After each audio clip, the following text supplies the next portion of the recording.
Hello dear students, today we are going to see the remaining part of this lesson. चला तर विद्यार्थी मित्रांनो, आज आपण 1.2 on saying please या धड्यामधील उर्वरित भाग बघूया. Let us see this passage. It is not therefore with any feeling of unfriendliness to conductors as a class that I pay a tribute to a particular member of that class. चला आता या ठिकाणी लेखकाला काय सांगायचं आहे. एका conductor विषयी जो काही संभाषण घडलेलं होतं त्याविषयी आपण बघूया. इतर सर्व कंडक्टर वर्गाविषयी कोणतीही अपकारक भावना न बाळगता मी त्या वर्गाच्या एका विशिष्ट सदस्याला सलाम करू इच्छितो.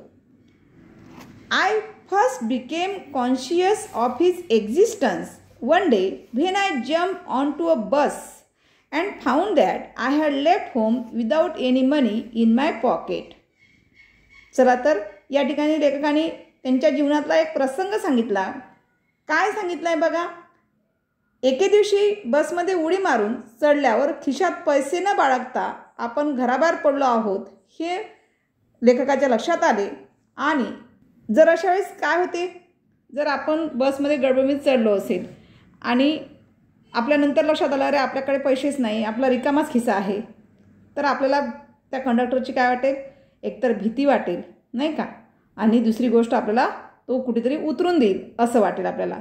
पण लेखकाच्या बाबतीमध्ये बघा कसं घडलं तर everyone has had the experience and knows the feeling, the mix feeling which the discovery arouses. आणि त्या व्यक्तीच्या अस्तित्वाची मला सर्वप्रथम जाणीव झाली. You are annoyed because you look like a fool at the best and like a knave at the worst. आपल्यावर काय वाटते, कोणत्या संमिश्र भावना मनात येतात याचा प्रत्येकाला अनुभव आलेला असणार. एक म्हणजे तुम्ही मूर्ख आहात किंवा त्याहून वाईट म्हणजे लबाड आहात असा समज होऊ शकतो. बरोबर आहे, कारण आपल्याकडे पैसे नाही आहे, आपण बसमध्ये बसलेलो आहोत, हे फक्त आपल्यालाच म्हणजे अनवधान झालेलं असते. असं चुकून होत नसते आपल्याकडनं. मुद्दाम करतो का आपण, नाही. एखाद्या बायचान्स गडबडीमध्ये जर आपण बसमध्ये चढलं असेल तर अशा वेळेस आपल्यासोबत असा प्रसंग घडू शकतो. पण लेखकाला काय म्हणायचं आहे या ठिकाणी की आपण खूप मूर्ख आहोत बा या बाबतीमध्ये, अशा बाबतीमध्ये, किंवा त्या आपण कुणाची तरी लबाडी करतो आहोत असं त्यांना वाटेल नाही का. म्हणजे कुठलाही कंडक्टर लगेच आपल्याला स्वीकार करेल का आपला, नाही. You would not be at all surprise if the conductor eyed you coldly as much as to say yes I know that stale old trick. म्हणजेच काय होऊ शकतो तर बघा, या विचाराने तुम्ही स्वतःवर वैतागता आणि त्यावेळी हो मला ही जुनी युक्ती पक्की ठाऊक आहे, तेव्हा आता खाली उतरा असे तुमच्याकडे थंडपणे पाहत जर कंडक्टर म्हणाला तर तुम्हाला अजिबात आश्चर्य वाटत नाही. साहजिक आहे, कंडक्टरनी जर आपलं बिहेवियर जर अतिशय कूलमध्ये दाखवलं, थंड स्वरूपामध्ये दाखवलं तर आपल्याला त्याचा फरक पडणार नाही. Now then off you get म्हणजे खाली उतरा. And even if the conductor is a good fellow and lets you down easily you are face with the necessity of going back and the inconvenience perhaps of missing your train or your engage.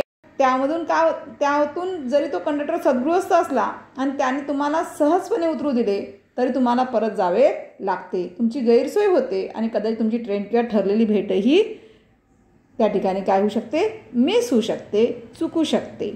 बरोबर आहे. पण या conductor जो आहे, कंडक्टरची sympathy आपल्याला दिसून येते. जर कंडक्टर चांगला असेल तर आपल्याला तो गाडीमधून किंवा ट्रेनमधून उतरू देणार नाही, तर ठीक आहे म्हणणार. बरोबर आहे. चला now see next passage. Having search my pockets in vain for stray coppers and having found I was utterly penniless I told the conductor with as honest a face as I could assume that I couldn't pay the fare and must go back for. खिशात कुठेतरी भरकटलेली काही चिल्लर नाणी सापडतात का पाहावे म्हणून मी माझे खिसे तपासले आणि आपण पूर्णपणे रिकामे आहोत हे लक्षात आल्यावर मी कंडक्टरला शक्य तितक्या प्रामाणिक चेहऱ्याने म्हटले की मी भाडे देऊ शकत नाही किंवा मी तिकीट काढू शकत नाही आणि पैशासाठी मला परत जावे लागेल. गो बॅक म्हणजे परत जावे लागेल. Oh you needn't get off that is all right said he. बघा तो कंडक्टर किती छान होता. अहो तुम्हाला उतरून जाण्याची गरज नाही, राहू द्या, काही हरकत नाही. All right said I, but I haven't a copper on me. Oh I will book you through, he replied. Where would you want to go, इथे ओल्ड इंग्लिश वर्ड्स वापरला आहे. अपॉस्ट्रोफी डी व्हेअरला लागून आला म्हणजे इथे काय झालं आहे, वूड घ्यायचं. व्हेअर वूड AYE या ठिकाणी याचा अर्थ काय होईल, you. Where would you want to go म्हणजेच काय, त्यांनी काय विचारलं कंडक्टरनी, तुम्हाला कुठे जायचे आहे. And he handled his bundle of tickets with the air of a man who was prepared to give me a ticket for anywhere from the bank to हाँगकाँग. बघा विचारत त्याने तिकिटाचे बंडल अशा सफाईदारपणे हाताळले की जणू तो मला बँक ते हाँगकाँगपर्यंत कुठलेही तिकीट देण्यास तयार होता, कुठलेही पैसे न घेता. आपल्या बाबतीत असा अनुभव घडू शकतो का रे विद्यार्थी मित्रांनो? नाही. I said it was very kind of him and told him here I wanted to go and as he give me the ticket I said, but where shall I send the fare. Oh You will see me someday, all right, he said cheerfully. He turned to go. मी त्याच्या दयाळूपणाबद्दल आभार मानत मला कुठे जायचे आहे ते सांगितले आणि मी कुठे पाठवू, अहो आपली पुन्हा कधीतरी भेट होईलच, तो हसत म्हणाला. आणि मागे वळाला. तेवढ्या सुदैवाने अजूनही खिसे चाचपडत माझ्या बोटांना खिशाच्या कोपऱ्यात एक शिलिंग नाणं सापडले. बघा. And then luckily my fingers still wandering in the corner of my pockets lighted on a shilling. Shilling हे काय आहे, एक कॉइन्स आहे, कॉइन आहे, नाणं आहे. And the account was squared, but that fact did not lessen the glow of pleasure with so good nature and action had given me. लेखकाला आपल्याकडे पैसे नाही, आपण चुकून बसमध्ये चढलेलो आहोत याबद्दल त्यांना थोडं वाईट पण वाटत होतं. आणि शेवटी कंडक्टरसोबत बोलत बोलत ते आपल्या खिशामध्ये काही एखादा कॉईन अडकलेला आहे का, कुठे आपल्याला काही मिळते का, म्हणून ते काय करत होते, शोधण्याचा प्रयत्न करत होते. आणि तेवढ्यातच त्यांच्याला काय होते, खिसे चाचपळत असताना त्यांच्या बोटाला खिशाच्या कोपऱ्यात एक शिलिंग सापडलं. म्हणजे शिलिंग म्हणजे नाणं, कॉईन. आणि लेखकाने त्या कंडक्टरचा जो हिशोब आहे तो हिशोब लगेच देऊन टाकला. म्हणजे हिशोब देऊन टाकला म्हणजेच काय, तिकिटाचे पैसे त्यांना दिले. पण त्यामुळे एका चांगल्या कृत्यामुळे माझ्या मनावर जी आनंदाची लहर उमटली होती ती थोडीही कमी झाली नाही. Now see next passage. A few days after my most sensitive toe was trampled on rather heavily as I sat reading on the top of a bus. आता दुसरा इन्सिडेंट लेखकाने सांगितलेला आहे. आतापर्यंत आपण कंडक्टरच्या सहानुभूती कशी असते लेखकामध्ये आणि त्या कंडक्टरमध्ये कशा प्रकारचं डिस्कशन झालेलं होतं, कशा प्रकारे सिम्पॅथी दाखवली होती, हा एक प्रसंग बघितला. आता दुसरा एक प्रसंग लेखकाने या ठिकाणी सांगितलेला आहे ते बघूया.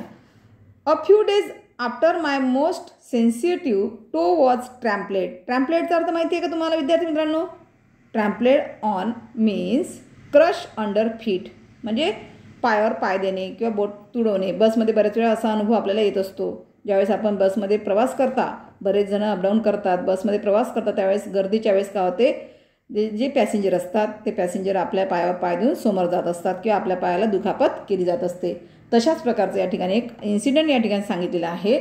तर ते बघा, काही दिवसानंतर बसच्या वरच्या मजल्यावर वाचत बसलो असताना नेमका माझा ज्या पायाला दुखापत झाली होती त्या अंगठ्याला जोरात तुडवला गेला.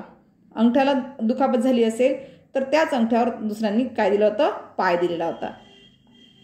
I look up with some anger and more agony and saw my friend of the cheerful countenance. तर ज्याचा पाय आपल्या पायावर पडला होता मी त्याच्याकडे अगदी काहीसा राग आणि बरीचशी वेदना झाल्यामुळे मी वर पाहिले तर माझ्या त्या मित्राची प्रसन्न मुद्रा मला दिसली. तर समोरचा व्यक्ती कसा होता, तो आनंदी होता. जर आपण त्या ठिकाणी असतो तर काय केलं असतं आपण त्याला आपण थोडंसं ॲरोगंट भाषेमध्ये बोललो असतो, तुला दिसत नाही का वगैरे वगैरे, नाही का. पण या ठिकाणी लेखकाने ज्यावेळेस वर पाहिलं वाचन करत असताना त्यावेळेस त्या समोरच्या माणसाची मुद्रा कशी होती, आनंदी होती. Sorry sir he sed. बघा त्यांनी काय म्हटलेलं आहे, फक्त सर म्हटलं आहे का किंवा फक्त सॉरी म्हटलेलं आहे का, नाही. Sorry sir he said. I know these are heavy books I know these are heavy boots. Got them because my own feet get trod on so much and now I am treading on other people's. बघा तो काय म्हणतो आहे, तो म्हणाला हे बूट जड आहेत मला माहिती आहे, पण हे घ्यायचे कारण माझे स्वतःचे पाय अनेकदा तोडले जातात, पण आता मी इतर लोकांच्या पायावर पाय देत आहे. Hope I didn't hurt you sir. प्रत्येक वाक्याच्या शेवटी त्याने काय वापरला आहे, सर वापरला आहे, म्हणजे त्याला थोडं रिस्पेक्टफुल बोलत आहे तो. Hope I didn't hurt you. आता त्याचा म्हणजे त्यांनी कसं म्हटलं आहे, सर तुम्हाला इजा झाली नाही अशी आशा करतो. ॲक्च्युली आपल्या जर दुखापतीच्या पायावर जर किंवा बोटावर जर कोणी पाय दिला असेल तर निश्चितच त्याची काय होईल, इजा होईल, वेदना होईल. पण लेखकाला त्यांनी कसं म्हटलं, hope I didn't hurt you sir. इजा झाली नाही अशी मी आशा करतो. He had hurt me but he was so nice about it that I assured him he hadn't. मला वेदना होत होती पण तो इतका आपुलकीनं त्याविषयी बोलला की मी आपसुकच मला काही झाले नाही असं त्या ठिकाणी ठामपणे सांगितलं होतं. म्हणजे बघा त्याच्या बोलण्याच्या शैलीमुळे काय झालेलं आहे, बोलण्याच्या शैलीमुळे त्याला झालेल्या ज्या वेदना होत्या त्या शम्य झालेल्या होत्या आणि तो त्याच्यावर रागवू शकला नाही. जर आपण जर त्याला थोडंसं ॲरोगंट पद्धतीने बोललो असतो तर नेमकं काय झालं असतं, तो आणखी ताण वाढला असता, भांडण निर्माण झालं असतं, कलह निर्माण झाला असता. पण इथे या ठिकाणी लेखकाचा ज्या बोटाला दुखापत झालेली आहे तर समोरचा व्यक्ती जो आहे अतिशय प्रसन्न मुद्रेनं लेखकाशी बोलत असल्यामुळे, सिम्पॅथी दाखवत असल्यामुळे लेखकाने सुद्धा त्याला काही झालेलं नाही आहे असं अगदी ठामपणे सांगितलं होतं. ॲश्युअर्डचा अर्थ होतो ठामपणे सांगणे. After this I began to observe him whenever I boarded this bus and found a curious pleasure in the constant good nature of his. नंतर जेव्हा जेव्हा मी त्याच्या बसमध्ये चढत असे तेव्हा मी त्याचे निरीक्षण करण्यास सुरुवात केली. He seem to have an inexhaustible fund of patience and a gift for making his passengers comfortable. आणि त्याच्या सदैव चांगल्या वागण्याच्या वृत्तीविषयी मला एक कुतूहलपूर्वक आनंद वाटू लागला. I noticed that if it was raining, he would run up the stairs to give someone the tip that there was room inside. म्हणजेच काय, कधी पाऊस पडत असेल तर एखाद्याला आतमध्ये रिकामी जागा आहे हे सांगायला तो पायऱ्या चढून वर जातो असे माझ्या लक्षात आले. With old people he was as considerate as a son and with children as solicitous as a father. बघा वृद्ध लोकांशी तो आपल्या स्वतःच्या मुलाच्या प्रेमापोटी जसं वागायचं तर लहान मुलाशी एखाद्या वडिला इतका काळजीभाग वाटत असे. He evidently a peculiarly warm place in his heart for young people and always indulge in the same merry jest with them. तरुण लोकांसाठी त्यांच्या मनात विशेष करून जिव्हाळा होता आणि तो त्यांच्याबरोबर नेहमी मस्करी करीत असे. If he had a blind man on board, it was not enough to set him down safely on the pavement. कुणी अंध व्यक्ती असेल तर त्याला पदपातावर म्हणजेच काय, पायी चालणारे जे लोक असतात त्यांना सुरक्षितपणे खाली उतरून तो थांबत नसे. He would call to Bill in front to wait while he took him across the road or round the corner, otherwise safely on his way. In short, I found that he irradiated such an atmosphere of good temper and kindliness that a journey with him was a lesson in natural courtesy and good manners. म्हणजेच काय, त्याला काय सांगायचं आहे, जर रस्त्याने जर कोणी अंध व्यक्ती दिसला असेल रस्त्यावर जर कोणी अंध व्यक्ती दिसला असेल तर त्याला पदपातावर सुरक्षितपणे खाली उतरून तो थांबत नसेल तर तो स्वतः त्याच्या रस्त्यापलीकडे किंवा कोपऱ्यापर्यंत नाही तर त्याच्या मार्गावर सुखरूपपणे सोडेपर्यंत समोरच्या बिलला थांबायला सांगत असे. थोडक्यात काय सांगायचं लेखकाला इथे, तर तो वातावरणात सुस्वभावाचे आणि जिव्हाळ्याचे असे वातावरण निर्माण करीत असे की त्याच्याबरोबरचा प्रवास हा स्वाभाविक, सौजन्यपूर्ण आणि सद्वर्तनाचा धडा होता हे मला जाणवले. Let us stop here. चला तर विद्यार्थी मित्रांनो आपण या ठिकाणी थांबूया. In the next video we will see the remaining portion. Thank you.